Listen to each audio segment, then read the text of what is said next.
ఇక్కడ సంకీర్ణ ప్రభుత్వాన్ని కాపాడుకునేందుకే కులగణన రాజకీయంగా లబ్ధి పొందాలని బీజేపీ నేతల్లో ఆతృత. కమలం పార్టీకి 400 సీట్లు వస్తే రాజ్యాంగం రిజర్వేషన్లు రద్దయ్యేవి.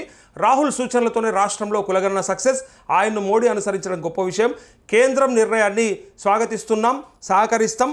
అయితే కులగణనలో కేంద్రం సేకరించే డేటానే ప్రామాణికం. అయితే మీడియాలో సమావేశంలో సీఎం రేవంత్ రెడ్డి అంటూ ఇక కేంద్రం సేకరించే డేటానే ప్రామాణికం అవుతుందట. తను సేకరించింది కానీ తను చేపట్టింది కానీ ఏదైతే ఉందో కులగణన ఇక సరే అది ఎట్లయినా పక్కకే పోతుంది, అది తెలిసిపోతూ ఉంది. ఇప్పుడు ఇలా కేంద్ర మంత్రి అశ్విని వైష్ణవ్ కూడా అదే చెప్పారు.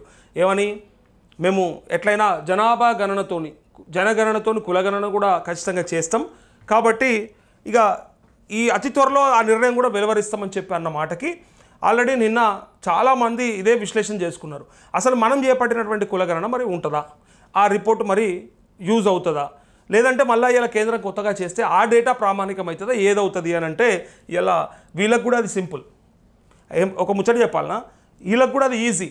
వీళ్ళు చేపట్టిన డేటాలో తప్పులు ఉన్నాయని వీళ్ళ ఎమ్మెల్సీ చింపి అవతల వాడేసినా, తగలబెట్టినా, లేకపోతే రకరకాల విమర్శలు చేసినా, మరి 16 నుంచి 18 లక్షల మంది బీసీలు ఎక్కడ పోయారని ప్రశ్నలు వచ్చినా, ఇవన్నీ కూడా కొంతమంది పాల్గొనలేదన్నా, ఇవన్నా అవన్నా ఫైనల్గా వీళ్ళ మీద ఆ విమర్శలు ఉన్నాయి కాబట్టి రిజర్వేషన్లని సరిగ్గా ఇంప్లిమెంట్ చేయరు అనే ఒక ఆలోచన ఉంది కాబట్టి ఎవరో పక్కనోళ్ళు చేస్తే ఇంక అలగదు కదా. ఏదైనా సరే మనం చేసిన దానికంటే పక్కనోడు చేసిన దాన్ని వాడడం అనేది చాలా సింపుల్. ఏమనంటే కేంద్ర ప్రభుత్వమే చేసి ఇచ్చింది, ఆ డేటా ప్రకారమే మనం ఇలా రిజర్వేషన్లు అమలు చేస్తూ ఉన్నామని చెప్తే ఇంకా ఏ లోల్లి ఏ పంచాది లేదు, సగం మాటకు ప్రాబ్లం సాల్వ్ అయిపోతుంది. వీళ్ళ మీద ఉండదు కాబరు, కేంద్రమే చేసిందని చెప్పవచ్చు. తప్పులుంటే వాళ్ళ మీద వేసేయచ్చు, ఒప్పులు వస్తే మన మీద వేసుకోవచ్చు. ఇక్కడ అదే చెప్తా ఉన్నాడు. రాహుల్ సూచనలతోనే రాష్ట్రంలో కులగణన సక్సెస్ అయింది. మోడీ కూడా ఆయన్నే అనుసరిస్తూ ఉన్నాడు. ఇలా రాహుల్ గాంధీని అనుసరిస్తున్నారని చెప్పడానికి తను ప్రయత్నం చేస్తూ ఇక్కడ కేంద్రం నిర్ణయాన్ని అయితే ఫైనల్గా తను స్వాగతిస్తున్నట్టుగా. కానీ ఎవరు ఎన్ని చెప్పినా, ఏ పార్టీలు ఎన్ని మాట్లాడినా ఎవరి రాజకీయ ప్రయోజనాలే వాళ్ళకు ముఖ్యంగా ఉంటాయి. ఇది తెలుసుకోవాలి. లెక్కకైతే రిజర్వేషన్లు అని చెప్పినా, రాజ్యాంగం అని చెప్పినా, ప్రజాస్వామ్యం గురించి మాట్లాడినా, ప్రజల గురించి మాట్లాడినా, ప్రజా సమస్యల గురించి మాట్లాడినా దాని వెనకాల వాళ్ళ సీక్రెట్ ఎజెండా అంతా కూడా ఒకటి ఉంటుంది. వాళ్ళ పార్టీని కాపాడుకోవడం, ఎంతసేపు వాళ్ళ పార్టీని లైమ్ లైట్లో పెట్టుకోవడం, వాళ్ళ పార్టీని అధికారంలోకి తెచ్చుకోవడం తప్ప ఇంకొక ఆలోచననే ఉండదు. దాని ద్వారా ఏదైనా చేయాలనుకుంటే చేస్తారేమో తప్ప వాళ్ళ ఆలోచన అంతా ప్రజాక్షేమమే, ప్రజా సంక్షేమమే అన్నట్టు ఉండదు. తప్పకుండా దాని వెనకాల దాని చాటు మాటన ఖచ్చితంగా వాళ్ళ రాజకీయ ప్రయోజనాలు పక్కాగా ఉంటాయి, నో డౌట్. ఇక ఇప్పుడు ఆర్టీసీ కార్మికుల సమ్మె ఆలోచన విరమించండి, గత పాలకుల ట్రాప్లో పడద్దు, సమస్య ఉంటే మంత్రులతో చర్చించండి సీఎం చెప్తా ఉన్నాడు. బట్ అంటే చర్చలకు సిద్ధంగానే ఉన్నామని చెప్తూ సీఎంకు అధికారులు తప్పుడు సమాచారం ఇచ్చారు. కార్మికులను కలిస్తే వాస్తవాలు తెలుస్తాయని ఆర్టీసీ జేఏసీ కూడా చెప్పింది.